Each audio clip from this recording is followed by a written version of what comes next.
تیرا حضور جانتے ہیں، کہاں ہے عرش معلا حضور جانتے ہیں، انہیں خبر ہے کہیں سے، پڑھو درود ان پر، تمام دہر کا نقشہ حضور جانتے ہیں، بروز حشر شفاعت کریں گے چن چن کر، ہر ایک غلام کا چہرہ حضور جانتے ہیں، میں اس یقین سے نکلا ہوں حاضری کے لیے، میرے سفر کا ارادہ حضور جانتے ہیں، میں مانگتا ہوں انہی سے مانگتا ہوں، حضور پر ہے بھروسہ حضور جانتے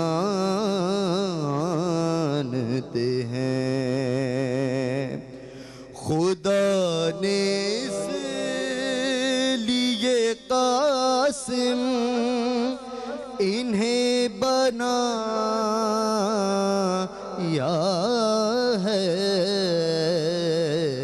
کہ بانٹنے کا قرینہ حضور جانتے ہیں، کہیں گے خود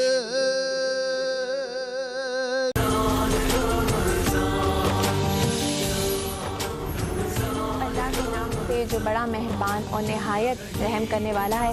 السلام علیکم۔ رمضان المبارک کی خصوصی نشریات یا رحیم یا رحمان رمضان میں ہم آپ کو خوش آمدید کرتے ہیں۔ میں ہوں زہرا رضا اور میں ہوں فہیم عباس۔ میری جانب سے بھی آپ تمام ناظرین کو اب تک ٹیلی ویژن کی جانب سے رمضان المبارک کی اس خصوصی نشریات یا رحیم یا رحمان رمضان میں خوش آمدید، اور یقیناً آپ خیریت سے ہوں گے اور رمضان کے روزوں کے بھرپور طریقے سے مزے لے رہے ہوں گے آپ۔ بالکل، اور ہم آہستہ آہستہ رمضان المبارک کے آخری دنوں میں جو ہیں وہ داخل ہو چکے ہیں، اور ہماری یہ کوشش ہی تھی کہ ہم اللہ تعالیٰ سے جتنی توبہ کر سکیں، جتنی دعائیں کر سکیں کہ اللہ تعالیٰ ہمیں سچی اور سیدھی راہ پر ثابت قدم رکھے، اور اس رمضان کے بعد ہم کچھ نہ کچھ سیکھ کر جائیں۔ اور اسی حساب سے ہمارے موضوع بھی تھے، آج کا موضوع بھی اسی حوالے سے ہے۔ آج ہم نے ایک بہت ہی خوبصورت موضوع اپنے پروگرام میں رکھا ہے، ہمارا موضوع ہے والدین کے حقوق۔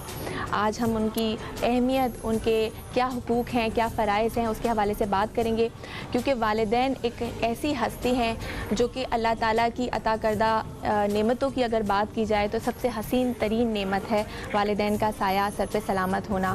اور والدین کی محبت کی اگر بات کی جائے تو دنیا میں وہ واحد محبت ہے جو کہ بے لوث اور بے غرض کی جاتی ہے۔ اور آج ہم اسی حوالے سے بات کریں گے کہ اولاد ہونے کے ناطے ہمارا کیا فرض بنتا ہے، کیونکہ قرآن و مجید میں تو اللہ تعالیٰ ارشاد فرماتا ہے کہ والدین کے سامنے اف تک نہ کرو اور ان کے ساتھ حسن سلوک کرو۔ تو بالکل ایسا ہے، اور ذرا دنیا کا ہر مذہب اور دنیا کی ہر تہذیب اس بات پہ متفق ہے کہ والدین کے ساتھ حسن سلوک کیا گیا، مگر جو خوبصورتی دین اسلام نے والدین کے مطلب حقوق کے حوالے سے اور والدین کے احترام اور ان کی اطاعت کے حوالے سے جو پیش کی ہے، اس کی بھی مثال جو ہے پوری دنیا میں کسی مذہب کسی تہذیب میں نہیں ملتی. اللہ تعالیٰ نے اپنے ذکر کے ساتھ ساتھ اپنی فرما برداری کے ساتھ ساتھ والدین کی فرما برداری کا ذکر کیا ہے. اللہ تعالیٰ نے اپنے حقوق کے بعد جب بندوں کے حقوق کا ذکر کیا تو سب سے پہلے والدین کے حقوق کا ذکر کیا گیا. آج ہم اسی حوالے سے بات کر رہے ہیں. ہمارے ساتھ اسٹوڈیو میں جو اہم شخصیات موجود ہیں، میں سب سے پہلے ان کا تعارف کرواؤں گا. ہمارے ساتھ ایک اسلامک اسکالر ہیں جناب مولانا محمد امجد چشتی صاحب. ہم آپ کو خوش آمدید کہتے ہیں. السلام علیکم، کیسے ہیں آپ؟ الحمدللہ جی، وعلیکم السلام. ماشاءاللہ ماشاءاللہ. طبیعت ٹھیک ہے آپ کی؟ الحمدللہ ماشاءاللہ ماشاءاللہ. ہمارے ساتھ دوسری مہمان شخصیت جن کا تعلیم و تدریس سے ایک گہرا تعلق ہے، سوشل ایکٹیوسٹ بھی ہیں اور بھی بہت سارے ایریاز پہ جو ہیں وہ کام کر رہے ہیں، جناب پروفیسر سلمان راجہ صاحب. آپ کو خوش آمدید کہتے ہیں. السلام علیکم. وعلیکم السلام. اللہ کا شکر. طبیعت ٹھیک ہے؟ ماشاءاللہ بہت بہت کرم ہے مالک. ماشاءاللہ ماشاءاللہ. تو گفتگو کا آغاز کرتے ہیں جناب مولانا صاحب سے. مولانا صاحب یہ بتائیے کہ والدین کے حقوق اسلام میں، دین اسلام میں وہ کس طرح بتائے گئے ہیں اور کیا ہیں، ذرا رہنمائی کیجیے. بسم اللہ الرحمن الرحیم. فہیم بھائی، اسلام نے سب سے زیادہ زور ہی والدین کے حقوق پر دیا ہے. اگر آپ دیکھیں تو اللہ تبارک و تعالیٰ نے قرآن مجید میں 5 مقامات ایسے ہیں جہاں پر اپنے حقوق کے ساتھ ہی والدین کے حقوق کا ذکر کیا ہے. حالانکہ اس کے علاوہ قرآن مجید میں اور بہت سی جگہوں پہ والدین کے حقوق کا ذکر ہے، احادیث مبارکہ میں ہے، لیکن 5 جگہ ایسی ہیں جہاں اسپیشلٹی جو ہے وہ حاصل ہے، خاصیت حاصل ہے کہ اللہ پاک نے اپنے ذکر کے ساتھ، اپنے حقوق کے ساتھ جو ہے والدین کے حقوق کا ذکر کیا ہے. تو یہاں سے آپ اندازہ کر لیں کہ والدین کے حقوق کس قدر اہم ہیں. پھر ابھی آپ ایک بات کر رہے تھے، سورہ بنی اسرائیل میں اس کے بارے میں بتایا گیا کہ والدین کا احترام یہ ہے کہ ان کے سامنے اف تک نہ کیا جائے. اف جو ہے عربک ورڈ ہے، عربی کا لفظ ہے، لیکن یہ ہے اردو میں، پنجابی میں، دیگر جو ہے لینگویجز میں بھی اف کا معنی اف ہی ہے. یعنی یہاں تک کہ اف تک نہ وہ کریں، اتنا خیال ان کا رکھنا ہے. پھر نبی پاک صلی اللہ علیہ وسلم نے طریقہ بتایا کہ والدین اگر چل رہے ہیں تو آپ ان کے آگے نہ چلیں، ان کے پیچھے چلیں. وہ بیٹھ رہے ہیں تو ان سے پہلے نہ بیٹھیں، بعد میں بیٹھیں. پھر یہاں تک کہ آپ ان کو نام لے کے نہ پکاریں. آپ کبھی بھی ان کے ساتھ جو ہے مس بہیو نہ کریں، ایبیوز نہ کریں، گالی نہ دیں. یہ خاص طور پر. اور بلکہ مجھے ایک روایت یاد آ رہی ہے، بہقی شعب الایمان میں جلد نمبر 6 کے اندر حضرت عبداللہ ابن عمر رضی اللہ تعالیٰ عنہ سے روایت ہے کہ نبی پاک صلی اللہ علیہ وسلم نے فرمایا کہ ایک عمل ایسا ہے جو کہ جہاد سے بھی بڑھ کر ہے. اور وہ کیا ہے کہ آپ ایک اچھے ماحول کے اندر اپنے بستر پر لیٹ کر آرام سے اپنے والدین کو انٹرٹین کریں، ان کو ہنسائیں، ان کے ساتھ مزاح والا معاملہ کریں، ان کو انٹرٹین کریں، ان کا خیال رکھیں، بات چیت کریں ان سے. تو میں یہ عمل جو ہے یہ آپ کے لیے جہاد فی سبیل اللہ سے بھی بڑھ کے ہے. سبحان اللہ. یعنی انہیں کوئی دکھ نہ دیں، انہیں خوشیاں دیں. انہیں خوشیاں دیں، انہیں ہر طرح سے خوش رکھنے کی کوشش کی جائے. تو اسلام میں سب سے زیادہ زور اس چیز پہ ہی ہے کہ والدین کو خوش رکھا جائے. بالکل بالکل. اب پروفیسر صاحب آپ کی طرف آئیں گے. دین اسلام تو والدین کی اطاعت کا حکم دیتا ہے کہ ان کے سامنے اف تک نہ کیا جائے، لیکن آج کل کی اگر بچوں کو دیکھا جائے، جو جنریشن ہے وہ سمجھتی ہے کہ ایک مطلب اپنی تنخواہ کا کچھ حصہ ان کے لیے وقف کر دینا، یا ان کو کسی چیز کی ضرورت ہے وہ پوری کر دینا. کیا اتنے ہی حقوق ہیں والدین کے؟ بسم اللہ الرحمن الرحیم. ذرا آپ نے اچھی چیز پوائنٹ آؤٹ کی کہ ہمارے معاشرے میں اس طرح کا رواج پایا جا رہا ہے کہ بچے کچھ سمجھتے ہیں وہ والدین کے حقوق کو پامال کر رہے ہیں یا اس معیار پہ نہیں سمجھ پا رہے جس معیار پہ سمجھنا چاہیے. اس کے لیے ایک چیز بڑی امپورٹنٹ، جیسے تو چشتی صاحب نے فرمایا یہ ساری باتیں اپنی جگہ برحق ہیں اور دین کی روشنی میں، لیکن ہمیں انسان کی فطری ضرورت کو بھی سمجھنا ضروری ہے کہ کسی بھی انسان کو کیا فطری طور پہ والدین کی ضرورت ہوتی ہے. جب آپ اس نظام انسانیت کو سمجھیں گے قرآن کی روشنی میں بھی اور غیر مذہبی روشنی میں بھی، عقل کی روشنی میں بھی، تو ایک بات انسان کو ہمیشہ سمجھ میں آئے گی کہ انسانیت فروغ پا نہیں سکتی جب تک اس کا ایک نظام نہ ہو. اور یہ نظام جو ہمیں اللہ نے دیا ہے اس میں والدین کا ایک بہت امپورٹنٹ رول ہے. ہر انسان کو ایک فطری طور پہ ضرورت ہے. بچہ جب پیدا ہوتا ہے، دنیا میں آتا ہے، تو وہ سروائیو نہیں کر سکتا اگر اس کو ماں ایک رب کی طرح پالے نہ، اس کی پرورش نہ کرے، باپ اس کو سایہ بن کے پروٹیکشن نہ دے. تو یہ ایک نظام ہے قدرت کا, اللہ تعالیٰ کا نظام ہے جو کہ انسان کی ایک فطری ضرورت ہے والدین کا ہونا. اور ظاہر بات ہے کہ جب اتنی امپورٹنس ہے والدین کی, اتنی ضرورت ہے, تو ان کا احترام اور ان کا خیال رکھنا بھی اولاد کے اوپر فرض بنتا ہے. بالکل صحیح. اچھا پروفیسر صاحب, یہاں پہ ایک چیز میں چاہوں گا کہ اور بھی رہنمائی آپ کرتے چلیں کہ ایسا کیوں ہوتا ہے کہ ہر نئی نسل کو جو پچھلی نسل ہے وہ خود سے تھوڑی کم عقل لگتی ہے, اور اس وجہ سے بھی ہم اپنے بڑوں کو یہ کہتے ہیں کہ تانوں کی پتہ ہے اس گل, آپ کو کیا پتہ ہے, یہ تو ہمیں پتہ ہے, ہم جانتے ہیں. تو یہ جو ایک فرق ہے یہ اس کی کیا بنیاد ہے؟ بھائی اس کی وجہ یہ ہے کہ ہم ان رشتوں کو جو ہے نا وہ کلچر سے زیادہ سمجھتے ہیں یا دین سے کم سمجھتے ہیں یا ان کی فطرت سے کم سمجھتے ہیں. چلیں ہمارے دین کا بھی رجحان ہے ہمارے معاشرے میں بہت ماشاءاللہ سے, تو دینی اعتبار سے اور کلچرل کے رخ سے ہم اس کو سمجھتے ہیں, لیکن ہم اس کو فطری اعتبار سے نہیں سمجھتے. یہ بات جو ہے اس کا تعلق کلچر سے, اس زمانے سے اس کا تعلق. ہر 10 سال 15 سال بعد زمانہ بدلتا ہے, ٹیکنالوجی نہیں آتی ہے, معاملات بدلتے ہیں, جغرافیائی چینجز آتی ہیں, اس کا تعلق ان سے ہے.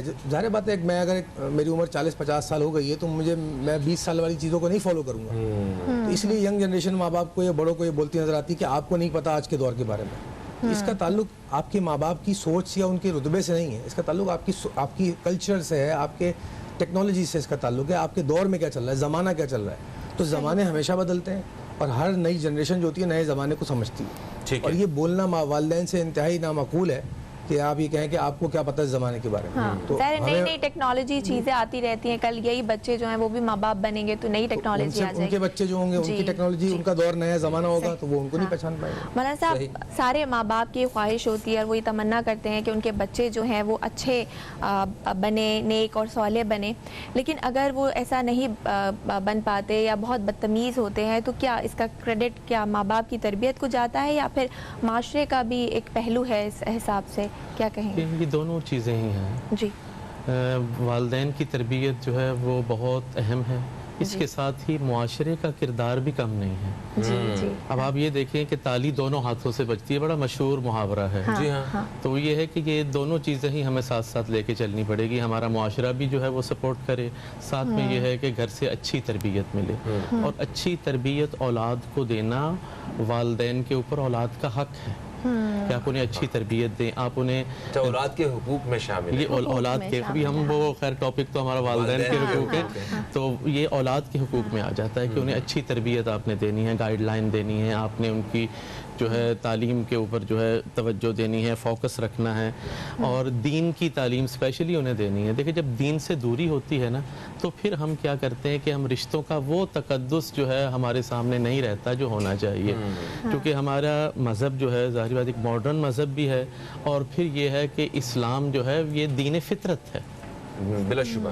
اس لیے اگر اسلام پر ہم چلیں گے تو یہ ساری چیزیں جو ہے, اسلام نے ایک ایسا مہذب معاشرے کا تصور پیش کیا ہے کہ اگر ہم اسلام کے اکارڈنگ اپنی لائف کو کر لیتے ہیں تو ہر شعبے میں ہم لوگ کامیاب ہیں. تو یہاں والدین کا یہ بالکل حق ہے کہ وہ والدین اچھے طریقے سے جو ہے اپنی اولاد کی پرورش کریں, اور پھر جو ہے معاشرے میں بھی رہنے والے ہم سب کا یہ جو ہے افراد ہی معاشرہ بناتے ہیں, ہم سب کا مل کے فرد سے ہی بنتا ہے. تو ہم سب کو انڈیویجولی کوششیں بھی کرنی چاہیے. عام طور پہ ہم لوگ یہ کہتے ہیں جی ہمارے ایک کے کرنے سے کیا ہوگا, تو ہم کوئی ایک بندہ سٹیپ لے گا تو آگے بڑھیں گے نا جی, ایک بندے کے کرنے سے ہی آگے جو ہے کام چلے گا. اور وہ بندہ کون ہے وہ جو جس نے سٹیپ لینا اور معاشرہ آگے بڑھنا ہے؟ وہ ہم خود ہیں, ہے نا, ہمیں ہی لینا ہے. ہم سمجھتے رہتے ہیں پتہ نہیں کون بندہ ہوگا, باہر سے کوئی آئے گا, اس کا انتظار کر رہے ہیں, تو کسی نے آنا نہیں ہے جی, ہم نے خود ہی پہل کر رہی ہیں اور ہم نے کوشش کرنی ہے. اور یہ اللہ تعالیٰ کا قانون ہے کہ جب انسان کوشش کرتا ہے تو اس پہ برکت لازمی ہوتی ہے. سر وہ کہتے ہیں کہ غافل کی آنکھ تب کھلتی ہے جب وہ بند ہونے لگتی ہے. تو بہت خوبصورت گفتگو ہے, لیکن ایک بریک کا وقت ہو گیا ہے. مزید بات کریں گے, کہیں مت جائے گا, دیکھتے رہیے ہماری خصوصی نشریات یا رحیم یا رحمان رمضان.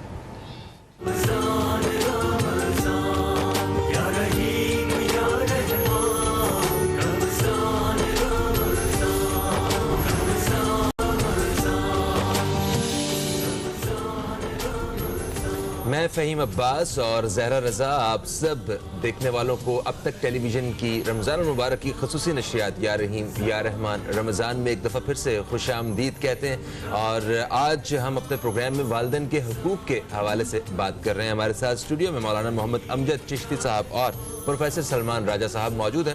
اگر ابھی وقت ہوا ہے کہ ایک اور موضوع کے حوالے سے کچھ معلومات حاصل کی جائیں اور آپ دوستوں کے سامنے کچھ ایسے لوگوں کی ایک ایسے ادارے کے حوالے سے بات کی جائے جو واقعی انسانیت کی خدمت میں صبح شام جو ہے وہ کام کر رہا ہے۔ شوکت خانم کے نام سے آپ سب واقف ہی ہیں۔ شوکت خانم کینسر کے مریضوں کے لیے ایک بہت ہی اچھے انداز میں کام کر رہا ہے۔ یہ ابھی سے نہیں، ایک بہت عرصے سے ہم یہ دیکھ رہے ہیں کہ کسی کو بھی اگر کینسر کا مرض ہوتا ہے تو وہ سیدھا شوکت خانم جو ہے وہ رابطہ کرتے ہیں، اس یقین کے ساتھ کہ یہاں پہ ان کا علاج صحیح طریقے سے ہو جائے گا۔ نمبر 2، کینسر کے حوالے سے جو ایک عام آدمی کی معلومات ہے، جو میری معلومات ہیں، وہ یہ ہیں کہ اگر کسی پیارے کو اگر یہ مرض لاحق ہو جائے تو اس کے بعد ان کا اپنا گھر بھی بک سکتا ہے، ان کے سارے زیورات بھی بک سکتے ہیں، اور شاید پھر بھی وہ اپنے علاج کے جو پیسے ہیں وہ پورے نہ کر سکیں۔ کچھ اتنا مہنگا علاج جو ہے یہ کہا جاتا ہے۔ آج اسی حوالے سے ہم بات کر رہے ہیں۔ شوکت خانم میموریل ٹرسٹ کے جو CEO ہیں جناب ڈاکٹر عاصم یوسف صاحب، وہ ہمارے ساتھ ٹیلی فون لائن پہ موجود ہیں۔ السلام علیکم سر۔ السلام علیکم۔ عاصم صاحب، آپ کو آواز آ رہی ہے؟ جی بالکل آ رہی ہے۔ السلام علیکم۔ وعلیکم السلام۔ عاصم، تو یہ بتائیے گا کہ پاکستان میں سالانہ کینسر کے کتنے مریض سامنے آتے ہیں اور شوکت خانم ان کی سہولیات کے لیے مطلب کیا کیا آفر کرتا ہے؟ جی شکریہ۔ تو پاکستان میں ہمارا ایسٹیمیٹ ہے جی کہ 1,80,000 کے قریب نئے کینسر کے پیشنٹ ڈائگنوز ہوتے ہیں ہر سال۔ شوکت خانم کے 2 اس وقت ہسپتال ہیں، لاہور میں اور پشاور میں، اور تیسرے کی تعمیر کا کام چل کراچی میں۔ تو یہ ٹرشری کینسر ہاسپٹل ہیں جہاں پہ تمام جو تشخیص اور علاج کے لیے جو سہولتیں کی ضرورت ہے وہ ساری ایک ہی چھت کے نیچے اویلیبل ہیں۔ صحیح۔ ہم ٹریٹمنٹ بھی پرووائڈ کرتے ہیں، یعنی کہ علاج کا بھی کام کرتے ہیں، تشخیص کا بھی، اور پیلیشن بھی کرتے ہیں، یعنی کہ جب کینسر کا مکمل علاج نہ ہو سکے تو پھر لاسٹ سٹیجز میں جو علامات ہوتے ہیں ان کو بھی ٹریٹ کیا جاتا ہے۔ ٹوٹل پیشنٹس کتنے ہیں پاکستان میں سالانہ؟ کیا شرح ہے، ذرا اس بارے میں تھوڑا سا بتائیے گا۔ جی تقریباً 1,80,000 کے قریب تقریباً نئے کینسر کے پیشنٹ ہر سال ڈائگنوز ہوتے ہیں پاکستان میں۔ اچھا۔ خواتین میں چھاتی کا کینسر اور منہ کا اور زبان کا کینسر کامن ہے، اور مردوں میں منہ کا، زبان کا، پھیپھڑے کا اور کھانے کی نالی کا کینسر، یہ سب سے کامن کینسر ہیں ہمارے یہاں۔ صحیح۔ اچھا سر، پاکستان میں یہ کینسر کا مرض اگر دیکھیں تو یہ ہر سال اس میں اضافہ دیکھنے میں آ رہا ہے، اور تقریباً 1 لاکھ کے قریب جو لوگ ہیں کینسر کے باعث ان کا انتقال ہو جاتا ہے۔ تو آپ کے پاس جب پیشنٹس آتے ہیں، اور ظاہر ہے اس کا علاج بھی اتنا مہنگا ہے، 75% تک آپ لوگ مفت جو ہے وہ علاج کرتے ہیں، تو میں جاننا چاہوں گی کہ وہ کون سی سٹیج ہوتی ہے جہاں پر کینسر کے پیشنٹ کو آپ لے لیتے ہیں اور ان کا علاج جو ہے ممکن ہوتا ہے؟ جی، تو جیسے آپ نے کہا ہمارے یہاں 75% سے زیادہ مریضوں کا بالکل فری علاج کیا جاتا ہے۔ یہ زیادہ تر زکوٰۃ اور عطیات کے ذریعے کیا جاتا ہے۔ تو ہماری کوشش ہوتی ہے کہ جو زکوٰۃ ہمیں لوگوں نے دی ہے ہم اس کو اچھی طرح استعمال کریں۔ جی جی ڈاکٹر صاحب، آپ کو آواز آ رہی ہے ہماری؟ آپ ہمارے ساتھ لائن پہ موجود ہیں ڈاکٹر صاحب؟ اچھا، میرا خیال ہے کہ کچھ رابطہ ہمارا ٹوٹ گیا ہے، اس رابطے کو دوبارہ سے بحال کرنے کی کوشش کی جا رہی ہے، تب تک ہم بات کرتے ہیں اپنے مہمانوں سے۔ مولانا صاحب ہمارے ساتھ موجود ہیں۔ اچھا مولانا صاحب، والدین کے حقوق کے حوالے سے ہم بات کر رہے تھے۔ ہمارے ہاں آپ کو نہیں لگتا کہ مطلب جہاں مسلمانوں کا ہی ایک ملک ہو، اتنی بڑی تعداد میں مسلمان رہتے ہوں، اسلامی تعلیمات جیسا خزانہ ہمارے پاس ہو، اور اولڈ ایج ہوم ہو، سڑکوں پہ اس طرح بزرگ جو ہیں وہ بھیک مانگتے ہوئے نظر آئے؟ یہ فہیم بھائی ہمارے لیے لمحہ فکریہ ہے کہ مسلمان ملک ہونے کے باوجود ہمارے ہاں آپ دیکھیں کہ سب سے زیادہ مساجد ہمارے ہاں ہی ہیں۔ گلی کے ہر کونے پہ ہمیں مسجد نظر آ جائے گی، علماء بے شمار ہیں، سمجھانے والے بے شمار ہیں. وہ ایک الگ جو ہے وہ چیپٹر ہے کہ وہ اپنی ذمہ داری کہاں تک پوری کر رہے ہیں. لیکن یہ دیکھ کے تو ایسا ہی لگتا ہے, خود کو شرم محسوس ہوتی ہے کہ شاید ہم اپنی ذمہ داری پوری نہیں کر پا رہے, ہم لوگوں کو اویئرنیس دے ہی نہیں پا رہے. اویئرنیس کیا, ہم یہ تو بیسک چیز ہے. دیکھیں اللہ تعالیٰ نے اپنے جو ہے حقوق کے بعد فوراً والدین کے حقوق کا ذکر کیا, اور اسلام میں تو اس قدر اس پہ زور دیا کہ آپ دیکھیں کہ آخرت کی کامیابی کی ضمانت بھی یہی دی گئی. یہاں تک کہ آپ کے والدین اگر جو ہیں اس دنیا سے چلے جاتے ہیں یا دونوں میں سے کوئی ایک چلا جاتا ہے تو ان کی قبر پہ جا کے آپ اگر جو ہے ان کے لیے دعا کرتے ہیں یا قبر کو دیکھتے ہیں تو فرمایا غفر لہ, تو آپ کی مغفرت کر دی جائے گی. اس قدر ہمیں ایڈوانٹیجز دیے جا رہے ہیں. اس کے باوجود مسلم ملک میں اولڈ ایج ہوم کا کھلنا جو ہے یہ لمحہ فکری, صحیح فرما رہے بالکل. اس پہ ہم بات کریں گے. ہمارے ساتھ ڈاکٹر عاصم یوسف صاحب دوبارہ ہمیں جوائن کر لیا ہے. جی ڈاکٹر صاحب, آپ کو ہماری آواز آ رہی ہے؟ جی بالکل آ رہی.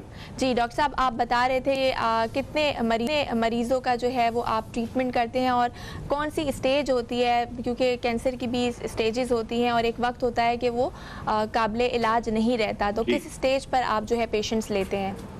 جی, تو ہم تقریباً 10 سے 11 ہزار نئے کینسر کے پیشنٹ ہر سال ایکسیپٹ کرتے ہیں ٹریٹمنٹ کے لیے. اس کے علاوہ تقریباً 30,000 مریض فالو اپ میں بھی ہوتے ہیں جن کے ابھی ٹیسٹ ہو رہے ہوتے ہیں لیکن علاج ہو چکا ہوتا ہے. جی, ہماری کوشش یہ ہوتی ہے کہ کیونکہ زکوٰۃ سے علاج کیا جا رہا ہے تو ان مریضوں کو ایکسیپٹ کریں جن میں سب سے زیادہ امکان ہے مکمل علاج ہونے کا.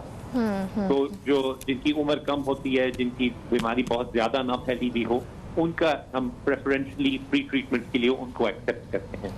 صحیح. تو کوئی ایسی شکایات وغیرہ تو سامنے نہیں آتی کہ جس میں لوگ یہ کہتے ہوں گے کہ یہ ہم گئے ہیں, ہمارا تو فری میں علاج نہیں ہوا ہے, پتہ نہیں کن لوگوں کا علاج ہوتا ہے, کیونکہ دیکھیں جب اتنی بڑی تعداد میں پیشنٹس ہوں گے, جب ان سے منتخب کرنا ہوگا تو شکایات تو سامنے آتی ہوں گی. جی بالکل. تو ہم نے جیسے کہا 1,80,000 نئے کینسر پیشنٹ ہوتے ہیں ہر سال.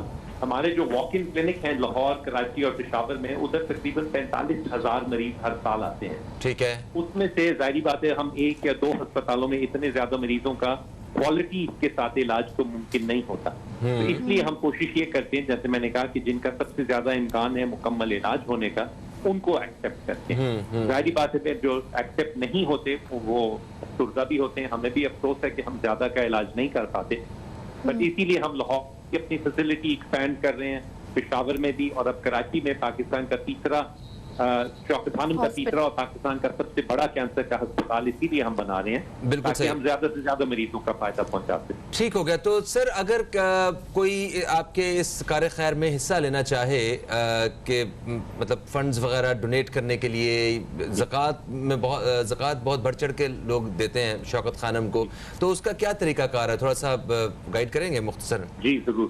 تو اس سال ہمارا جیسے بجٹ ہے 19 ارب روپے, اس میں سے ہم نے تقریباً 10 ارب روپے جو ہیں زکوٰۃ اور عطیات سے کلیکٹ کرنے ہیں. ٹھیک ہے. اور ہر سال ہم پچھلے سال سے زیادہ زکوٰۃ اکٹھی کرتے ہیں کیونکہ ہمارے ڈونرز کو اعتماد ہے کہ ہم صحیح طرح ان کی زکوٰۃ استعمال کرتے ہیں. بالکل صحیح. زکوٰۃ آپ آن لائن دے سکتے ہیں, کریڈٹ کارڈ یا ڈیبٹ کارڈ سے, کسی بھی بینک کی برانچ میں جا کے جمع کرا سکتے ہیں.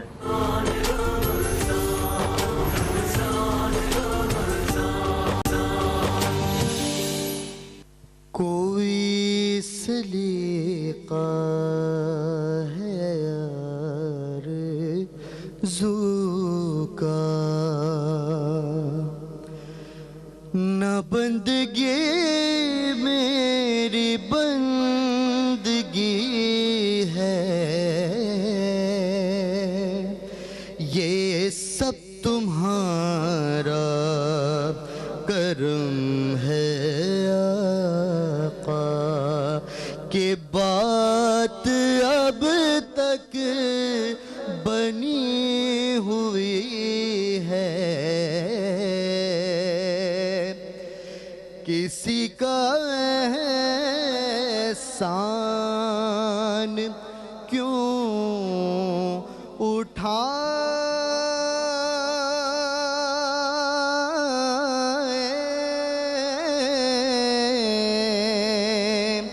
کسی کو حالات کیوں بتائیں, تم ہی سے مانگیں گے, تم ہی